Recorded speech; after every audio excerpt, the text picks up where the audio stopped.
معاشرے سماج میں ہر شخص جاتا ہے اس کی موضوعانی کے رزق میں اضافہ ہو، وہ اشرار کے شر سے معمون رہے۔ تو امام باقر علیہ السلام نے اس بات کی طرف متوجہ کیا، اگر تم چاہتے ہو کہ تمہارے رزق میں برکت ہو، تمہارے گھروں میں برکات کا نزول ہو، تمہاری عمریں دراز ہوں اور تم اشرار کے شر سے، دہشت گردوں کے شر سے معمون و محفوظ رہو، تو کیا کرو، ہمارے جد حسین کی زیارت ہو جائے۔ جو جا نہیں سکتے وہ گھر میں امام حسین علیہ السلام کی زیارت کو پڑھیں، پڑھنے سے بھی رزق زیادہ ہوگا، عمر طولانی ہوگی اور دشمن کے شر سے آپ معمون و محفوظ رہیں گے۔ صلوات پڑھیں۔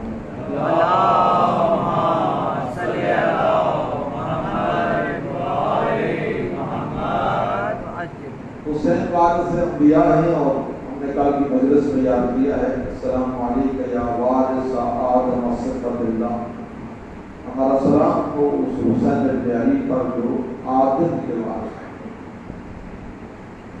سلام کے متعلق وراثت کے متعلق بیان کیا ہے اور حضرت آدم علیہ السلام کی زندگی کے ایک پہلو کو بیان کیا ہے کہ اللہ نے آپ کو زمین پر جب خلیفہ بنایا تو اپنے ملائکہ سے یہ کہا، انی جاعل فی الارض خلیفہ،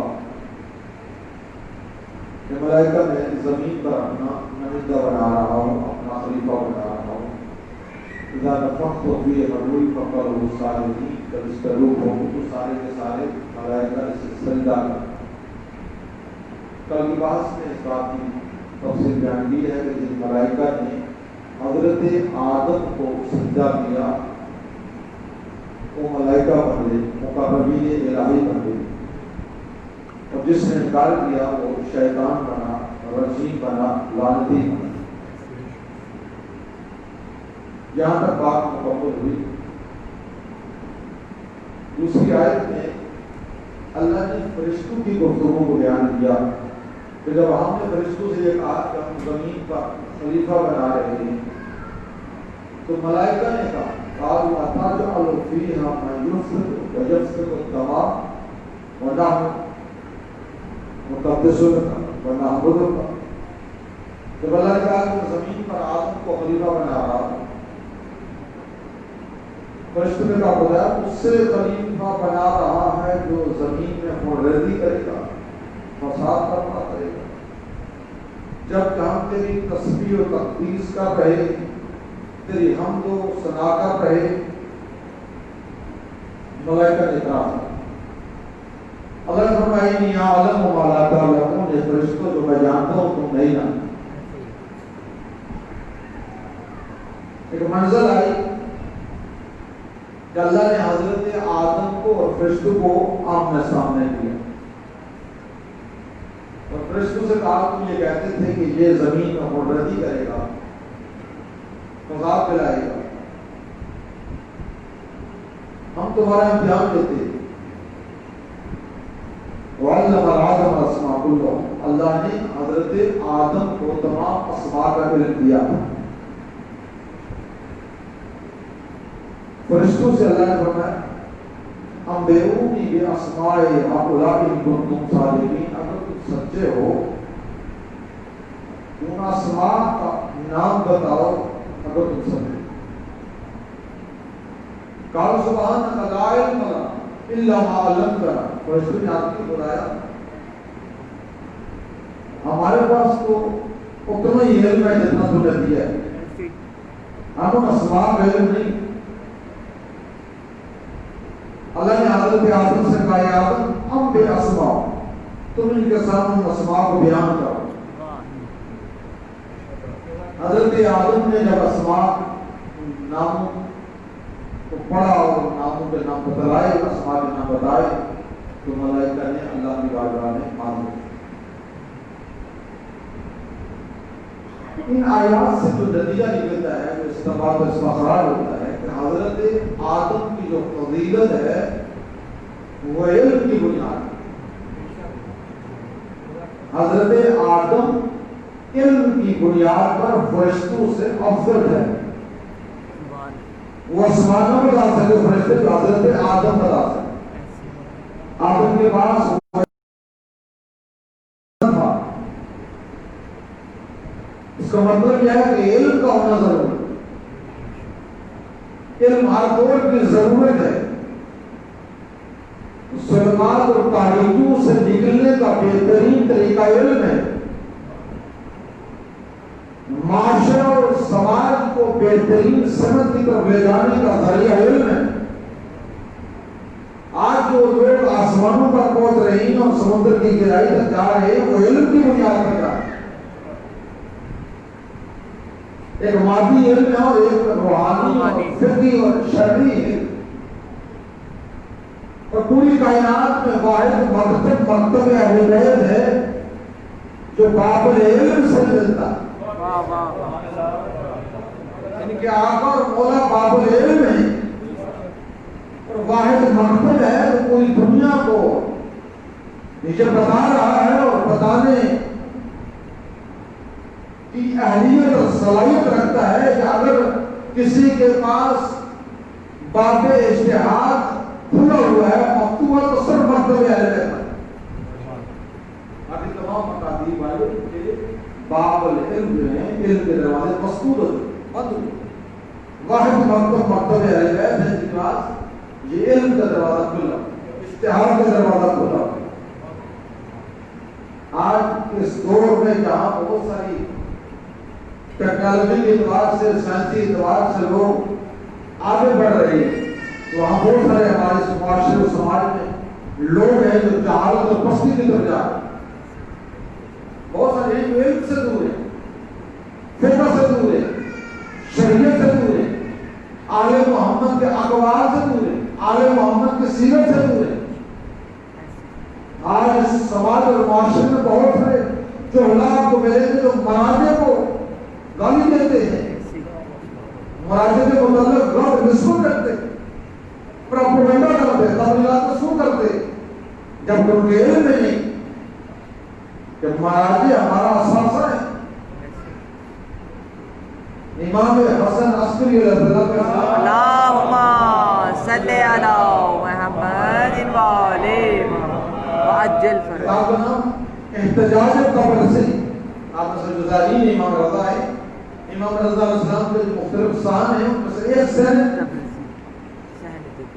علامہ طبرسی کے نام پر بلوار طبرسی جہاں ان کی مرکز موجود ہے. یہ وہ عظیم بزرگ محدث ہیں کہ مشرق مقدس میں اگر کسی کی دعا مستجاب ہوتی ہو تو حکم یہ ہے کہ علامہ طبرسی کے پاس جا کر اپنی عرضی ڈالو, ان سے کہو وہ آپ کی حالت امام رضا تک. بہت ساری کتب لگی ہیں جیسے ایک کتاب احتجاج, اس اپنی کتاب میں یہی فرماتے ہیں امام حسن عسکری حضرت صاحب کا فرمان کہ اما من کان من الفقهاء سائل للنفس حافظ الدین مخالف لهواه مطیع لامر مولاه وللعوام يقلد. امام حسن عسکری فرماتے ہیں فقہاء میں سے وہ فقیہ شرائع کا حامل ہو, سائل للنفس ہو, اپنے نفس کی مراقبت کرنے والا, حافظ الدین ہو, دین کی حفاظت کرنے والا, مخالف ہوا ہو, ہوا ہوس کی مخالفت کرنے والا, مطیع لامر مولا ہو, اپنے مولا کے امر کی اطاعت کرنے والا. اگر کوئی فقیر میں ملے کہ شرائط کا حامل ہے, امام فرماتے ہیں فللعوام ان یقلدوا, تو عوام کو چاہیے کہ ایسے فقیر کی تقلید کرے. یہ مسائل بھی ہیں تو ان ایام عاشورہ میں بیان کرنے ہیں. یہ درس حسینی جہاں بہت سارے سلسلے بیان کیے جانے چاہیے. اس ممبر کے کچھ تقاضے ہیں.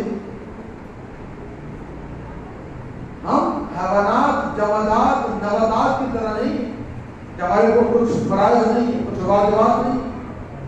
اللہ نے ہمیں تبارک اللہ احسن الخالقین بہترین خلقت سے سرفراز کیا، بہترین شکل و صورت سے قرار دیا،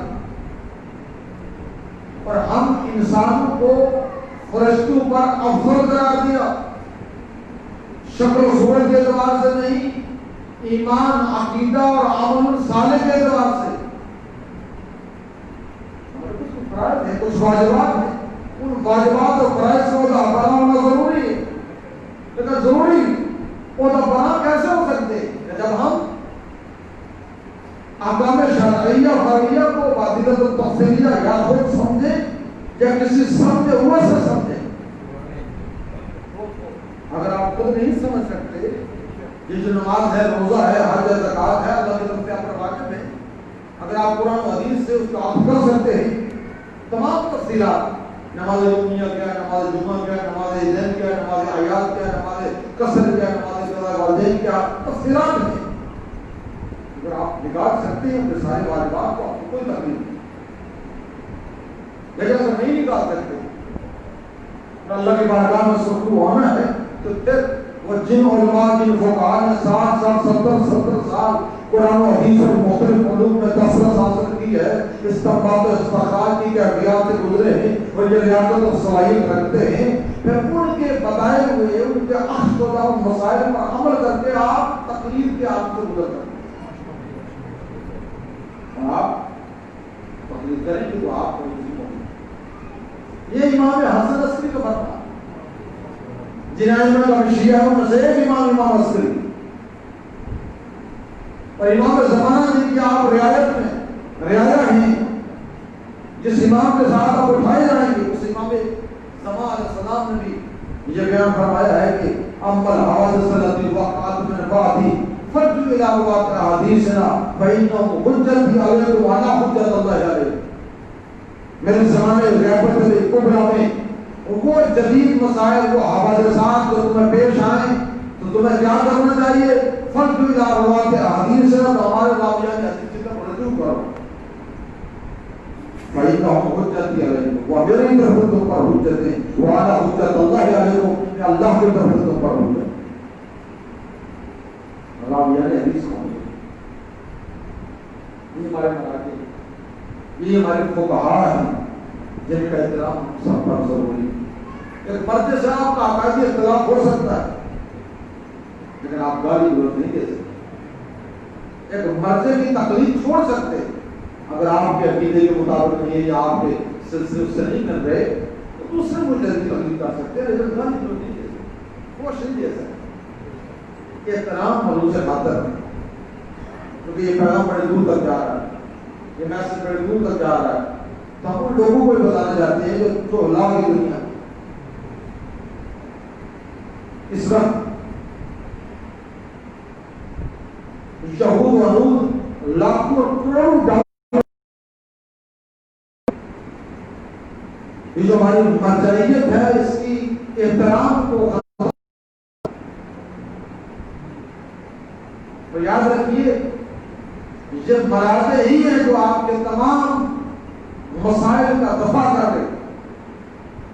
ایران کی سرزمین پر اگر آقا خمینی نہ ہوتے تو 3 سالہ شہنشاہی حکومت ختم ہو پاتی، آج اگر پوری ورلڈ میں اسلامی حکومت قائم ہے تو وہ آقا خمینی کی اس بصیرت اور فکر سے ہے، اور انہوں نے یہ جو حکومت تشکیل دی ہے جہاں پورا کنٹرول امریکہ کا تھا، پورا راج امریکہ کا تھا، ایک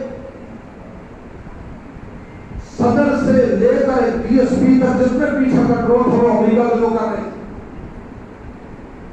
آقا خمینی نے جب یہ کنٹرول ختم کیا اور اسلامی حکومت حاصل کی تو یہ فرمایا کہ میں ہاتھ سے گرفتی عاشورہ گرفتی، ہم نے جو کچھ لیا ہے عاشورہ سے لیا، ہم نے کربلا والوں سے یہ درس کیا ہے کہ خوف بس خدا کا ہے، یہ درس کربلا۔ اس وقت آپ پوری دنیا میں اہل تشیع جو ہے ان کو پوری دنیا میں خبر ہونا چاہیے، اسلام کی، مسلمین کی، مسلم امت کی کار، مسلم امت کے مسائل پر ایک خبر ہونی چاہیے، ایک فکر ہونا چاہیے کہ دنیا میں کیا ہو رہا ہے، ہمیں کہاں جا رہے ہیں، ہمیں کیا کرنا ہے۔ اس وقت عراق کے سرزمین میں آپ دیکھتے ہیں کہ اگر مراجع عظام وہاں پر اپنا کردار ادا نہ کرتے تو داعش والے بغداد اور کربلا تک پہنچ گئے. وہاں کے مراٹھے کا کردار ہے کہ جنہوں نے اشتر شامی تشکیل دے کر داعش کو علاج سے باہر نکالا. یہ شام کی سرزمین پر اگر علماء کا کردار نہ ہوتا تو داعش والے بھی کی عرب کو مناظر کر دیتے.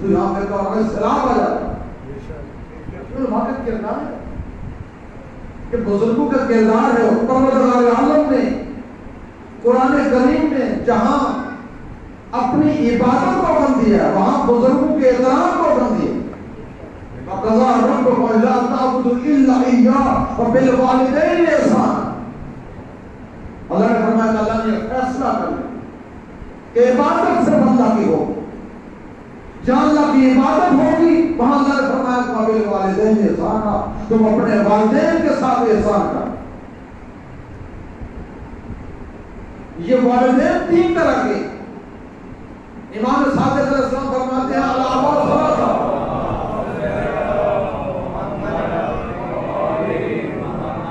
الآباء ثلاثہ من ولدک ومن علمک ومن زوجک. ایک وہ والد ہے جس کی وجہ سے تم دنیا میں آئے ہو, تمہارا حقیقی والد. ایک وہ والد ہے روحانی من علمک جس نے تمہیں تعلیم دی ہے.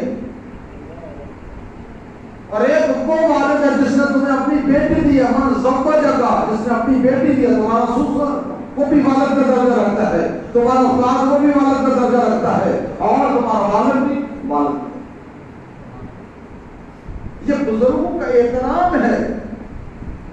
ذمہ دار ہمارے معاشرے اور سماج میں بہت سارے لوگ ہیں جو اس وقت پریشانیوں کے عالم میں ہیں, اضطراب کی حالت میں ہیں, بے سکونی کے عالم میں. اور اس کی بنیادی وجہ ہے کہ والدین کا احترام چھوڑ دیا اور والدین کو ناراض کر دیا.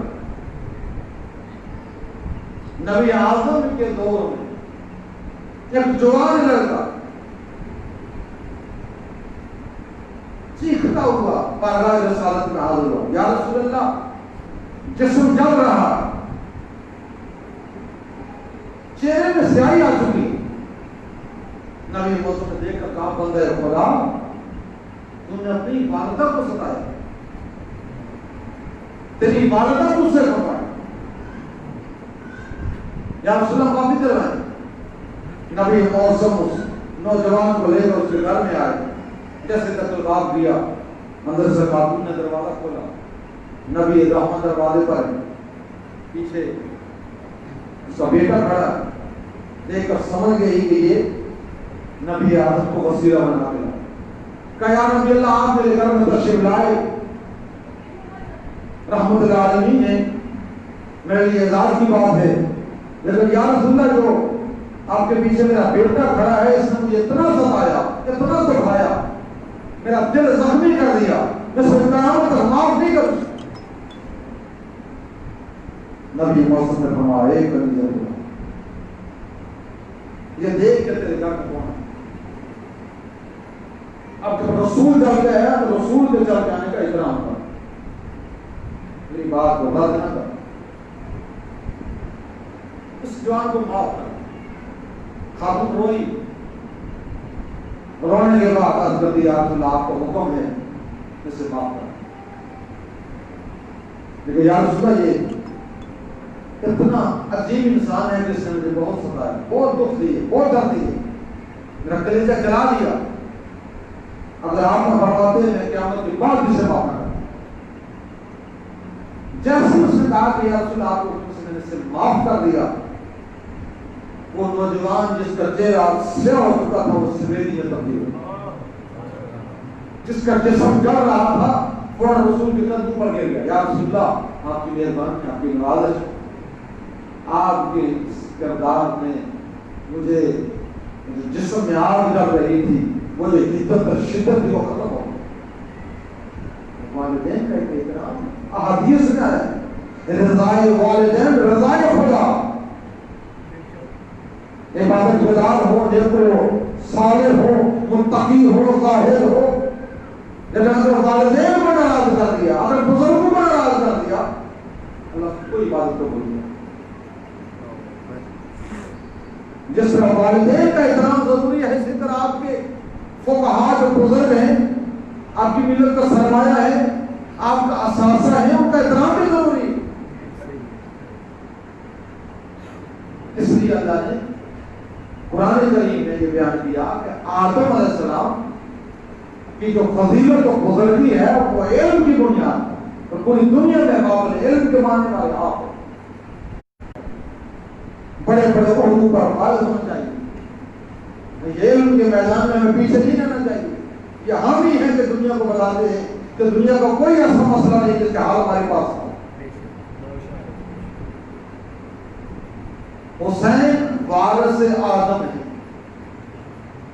حضرت آدم کا امتیاز شرف علم کی بنیاد تھا، اور حسین وہ ہے جو اس علی کے بیٹے ہیں جو باب العلم، اور ہم وہ ہیں جو اس حسین کے ماننے والے۔ السلام علیکم یا وارث آدم صفت اللہ، زیارت وارثہ کا پہلا جملہ تھا۔ اب جو کہ تیسری محرم آ گئی اور ہم نے زیارت وارثہ کو مکمل کرنا ہے، دوسرا جملہ السلام علیکم یا وارث نوح نبی اللہ، حسین آپ پر سلام ہو کہ آپ حضرت نوح کے وارث ہیں،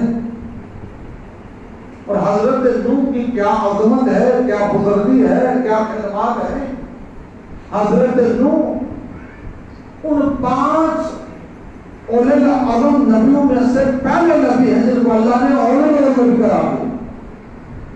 بزرگ جانتے ہیں لیکن بچوں کو بتانے کے لیے اللہ نے جن 5 نبیوں کو اولو العزم قرار دیا ان میں سے پہلے حضرت نوح علیہ السلام، دوسرے حضرت ابراہیم علیہ السلام، تیسرے حضرت موسیٰ علیہ السلام، چوتھے حضرت عیسیٰ علیہ السلام، اور 5ویں میرا آپ کے آقا مولا حضرت ختم فاتح رسول اعظم صلی اللہ علیہ وسلم۔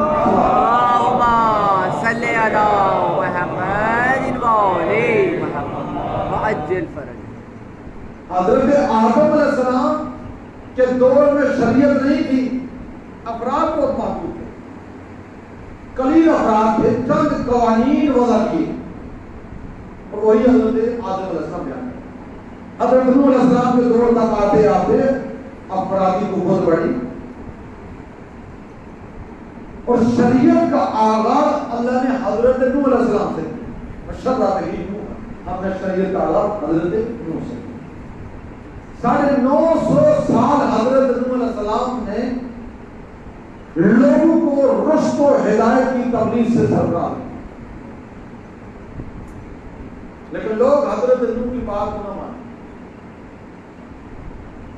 آخر میں حضرت نوح علیہ السلام کو اللہ کی بارگاہ میں یہ کہنا پڑا، رب انی دعوت لیلا و نہارا ولم یزدہم دعائی الا فرارا، خدا میں نے ہر شب و روز کو تیری توحید کی تبلیغ کے لیے اپنے آپ کو مصروف رکھا، شب و روز مصروف عمر رہا، لیکن ان لوگوں کے سوائے فرار کو کچھ حاصل نہ ہوا۔ کوئی میرے قریب آتا نہیں، میری بات کو سننے کا عادی نہیں بنتا، میری بات پر عمل نہیں کرتا، خدا یہ قوم میں جفاکار ہے۔ حضرت نوح علیہ السلام نے بددعا کی،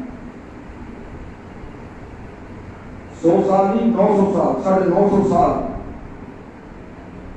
اللہ کی طرف سے ہوئی، میرے نوح تو نے اپنی تبلیغ کا حق ادا کر دیا،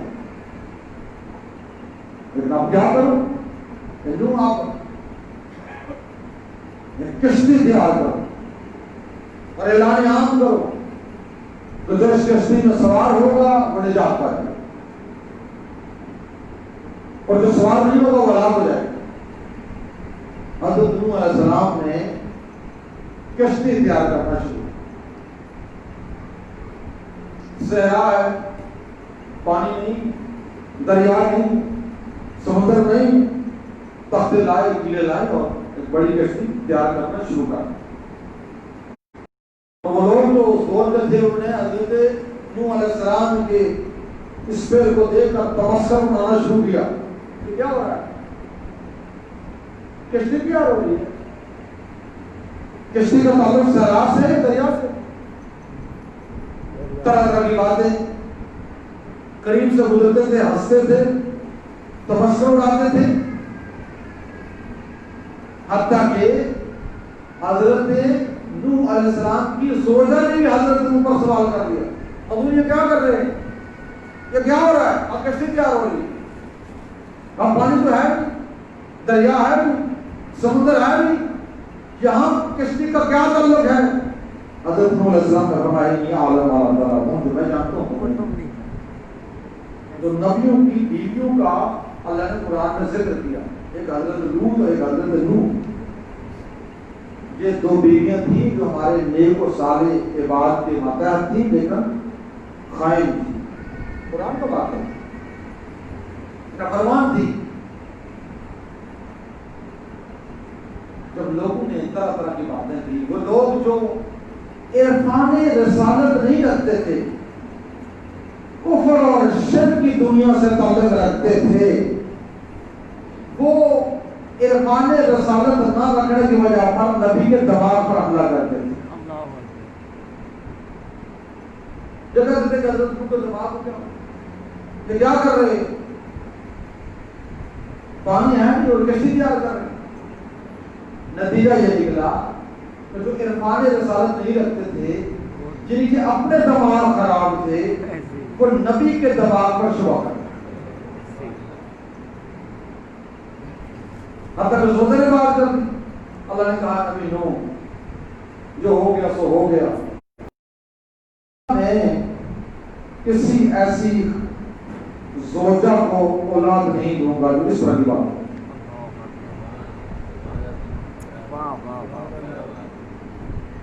کشتی تیار ہوئی، حضرت نوح علیہ السلام نے حکم دیا جو جو بچنا چاہتا ہے، نجات پانا چاہتا ہے، کشتی پر سوار ہو جائے۔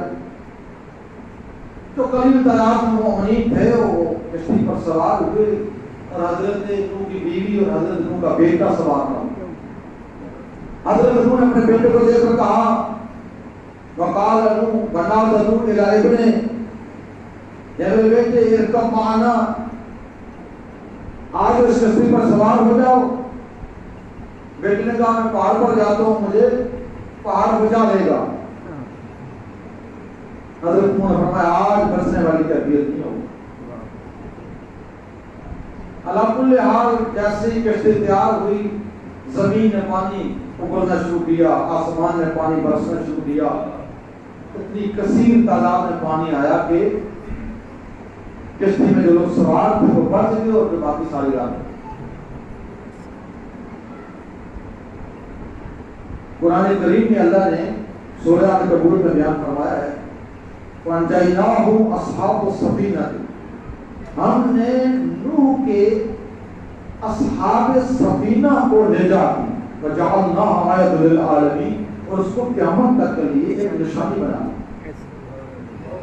اصحاب السفینہ کو نجات دی، اصحاب نوح کی بات نہیں ہو رہی، اصحاب سفینہ، واہ واہ واہ، اصحاب السفینہ کی بات واہ ہو واہ رہی۔ واہ، جو اصحاب السفینہ تھے ان کو ہم نے نجات دے دی اور قیامت تک کے لیے ان کو نشانی بنا دی۔ حسین کون ہے؟ وارث نوح۔ واہ واہ واہ، حضرت نوح کے دور میں جو کشتی تیار ہوئی وہ لکڑی کے تختے تھے، ٹینیں تھی، اور رات کے عالم میں وہ لوگ آتے تھے، وہ تختی توڑ دیتے تھے، وہ کشتی توڑ دیتے تھے، تختے جدا کر دیتے تھے، ٹینیں نکال لیتے تھے۔ لیکن جب تیار ہو گئی جو لوگ سوار پر نجات پا گئے۔ آپ کو حسین کے متعلق رسول خدا نے فرمایا ان الحسین مصباح الہدی سفینہ و نجات، واہ واہ واہ، میرا حسین ہدایت کا چراغ ہے اور نجات کی کشتی ہے۔ پھر فرمایا مثل اہل بیت کمثل سفینۃ نوح من رکبها نجا ومن تخلف عنها غرق وهوى، میرے اہل بیت کی مثال کشتی نوح جیسی ہے، جو اس کشتی میں سوار ہو گیا وہ نجات پا گیا، اور جو رہ گیا وہ ہلاک ہو گیا۔ کشتی نوح اور کشتی حسین میں فرق یہ ہے کہ حضرت نوح کی جو کشتی تھی وہ تختوں کی بنی ہوئی تھی، حسین علیہ السلام کے دور میں یزیدیت کا ایک سیلاب آیا، جس سیلاب میں سب بہ رہے تھے، علماء بہ گئے، مفتیان دین بہ گئے، لشکر والے بہ گئے، عسکر والے بہ گئے، اردو والے بہ گئے، بڑے بڑے راویان، بڑے بڑے اصحاب سب آئے. حالات یہ ہیں کہ حلال محمدی کو حرام کیا جا رہا ہے، حرام محمدی کو حلال کیا جا رہا ہے.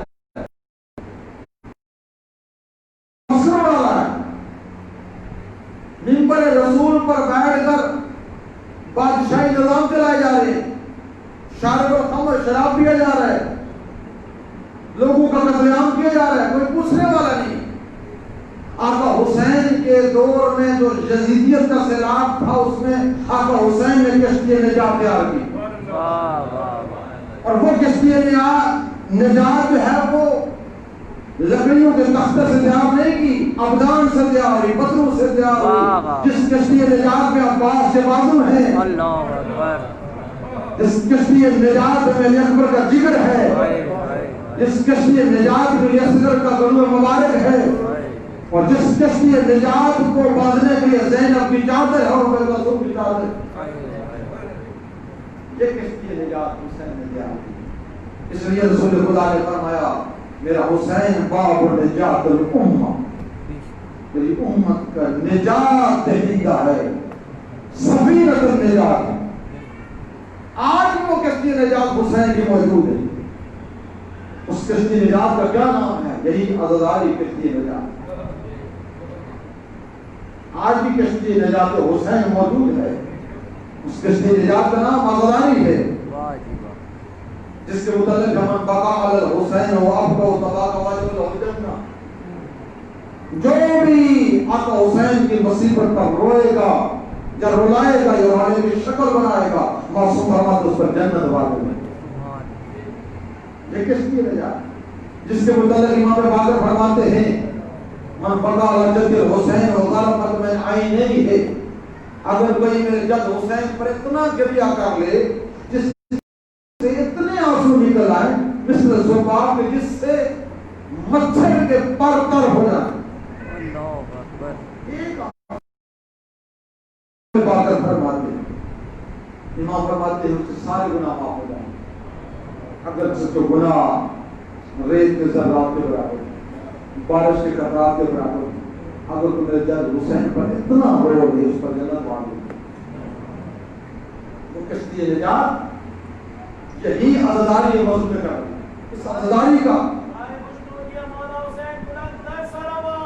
اللہ صلی اللہ محمد مولی محمد معجل. وہ کشتی حضرت نوح اور یہ کشتی حضرت حسین. کشتی نوح علیہ السلام کے حوالے سے آج سے 70 سال پہلے کی بات. روس کے آثار قدیمہ کے لوگوں پہاڑوں میں جا کر صحرا میں جا کر کیونکہ آثار قدیمہ زمین کھودی اور اس کے زمین کے نیچے سے کچھ ان کو تختے ملے. کشتی نوح علیہ السلام تختے ملے. یہ مصر کی اخبار الہدا اس میں ساری تفصیلات ہوئی. تختے ملے، تختے نکالیں گے، لکڑی کے تختے تھے. ریسرچ شروع ہوئی، سروے شروع ہوا. دیکھا اس تختے پر کچھ نام لکھے ہوئے. انہوں نے ایک ٹیم تشکیل دی. 8 افراد پر وہ ٹیم تشکیل ہوئی اور 2 سال کے بعد پھر بلائی ہوئی. پھر ایک بڑا تختہ نکلا. وہ بڑا تختہ ایک پنجے کی شکل اختیار کی اور اس کے اطراف میں کچھ نام لکھے ہوئے تھے. 8 افراد پر وہ ٹیم تشکیل ہوئی اور انہوں نے 2 سال تک ریسرچ کی کہ آخر یہ نام کون سے نام ہیں. 8 افراد جن میں سے 2 آثار قدیمہ کے تھے، 3 بزرگ پرانے لوگ ان کے ریسرچ والے مرے ریسرچ اور 2 دوسرے ملکوں سے 2 سال تک ریسرچ کرنے کے بعد اس نتیجے پر پہنچے کہ یہ سریانی زبان کے الفاظ ہیں. پھر اس کو روسی زبان میں ترجمہ کیا. آج بھی وہ تختہ روس کے آثار قدیمہ میں موجود ہے. پھر روسی زبان میں اس کا ترجمہ کیا، اس کے بعد اس کا انگریزی میں ترجمہ کیا گیا اور جب انگریزی میں ترجمہ کیا گیا اور پھر دنیا میں پھیلایا گیا تو اس کا نتیجہ یہ نکلا کہ حضرت نوح علیہ السلام جب کشتی کے بحر میں پھنس گئے اور ایک مرتبہ حضرت نوح علیہ السلام نے اللہ کی بارگاہ میں وہ جو نام اس پنجے میں اس تختے پر وہ دیکھا وہ نام کون سے؟ تو حضرت نوح علیہ السلام نے اللہ کی بارگاہ میں توسل کیا، خدایا تو رحیم ہے، تو میرا مددگار ہے، میں تجھے واسطہ دیتا ہوں محمد کا. نام 5 کون سے نام تھے؟ میں تجھے واسطہ دیتا ہوں محمد کا، میں تجھے واسطہ دیتا ہوں علی کا، میں تجھے واسطہ دیتا ہوں فاطمہ کا، میں تجھے واسطہ دیتا ہوں شبر کا، میں تجھے واسطہ دیتا ہوں شبیر کا کہ مجھے نجات دلا. حضرت نوح علیہ السلام نے بھی نجات کے لیے پنجتن پاک کا وسیلہ بنایا. تو نوح علیہ السلام جن کے متعلق اللہ قرآن میں فرماتا سلام علی نوح فی العالمین انہو من عبادنا الصالحین انہا ظالم للمؤمنین. ہمارا سلام ان پر. نوح ہمارے صالحین عباد میں سے ایک عبد صالح تھا، اور ہم جزا دینے والوں کو ایسے جزا دیتے ہیں. صاحب شریعت نبی ہیں، اولو العزم نبی ہیں، صالح نبی ہیں، برگزیدہ نبی ہیں، اللہ کا سلام جن پر آتا وہ نبی ہیں. لیکن اتنا کچھ ہونے کے باوجود نوح علیہ السلام نے دنیا کو پیغام دیا کہ صاحب شریعت بھی ہوں، صاحب سلام بھی ہوں. لیکن میں یہ سمجھتا ہوں کہ اللہ کی بارگاہ میں اس وقت تک کوئی نجات نہیں پا سکتا جب تک پنجتن پاک کا وسیلہ اللہ کی بارگاہ میں پیش نہ کرے. تو جب حضرت نوح کی دعا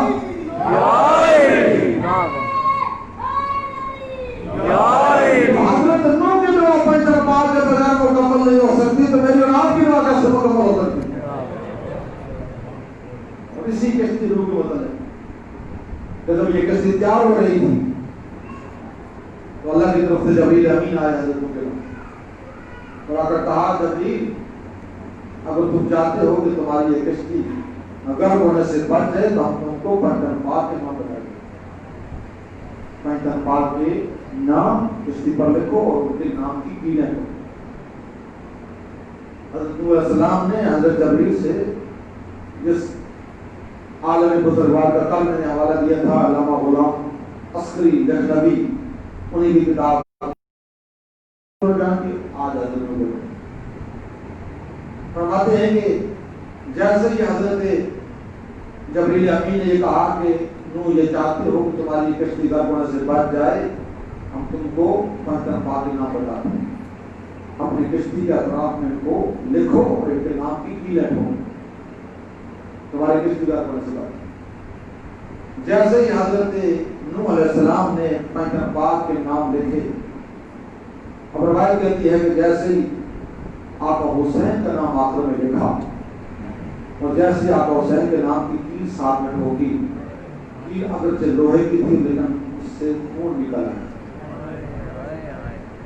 حضرت پریشان ہوئے، جبریل امین سے پوچھا جبریل اس میں کیا رات ہے؟ پہلے 4 نام لکھے گئے، پہلے 4 ناموں کی کیلیں ٹھوکی گئی، یہ کیفیت سامنے نہ آئی. جیسے ہی حضرت حسین کے نام کے تختی لگائی اور کیل ٹھوکی تو خون نکل آیا. علامہ فرماتے ہیں کہ حضرت جبرائیل نے پورا واقعہ کربلا بیان کیا. آپ کے بعد ایک سید سردار نبی آنے والا ہے، یہ حسین اس کا نواسا، 61 ہجری ہوگی، روز عاشور ہوگا. یہ حسین کربلا کے میدان میں 3 دن کا بھوک اور پیاسا مارا.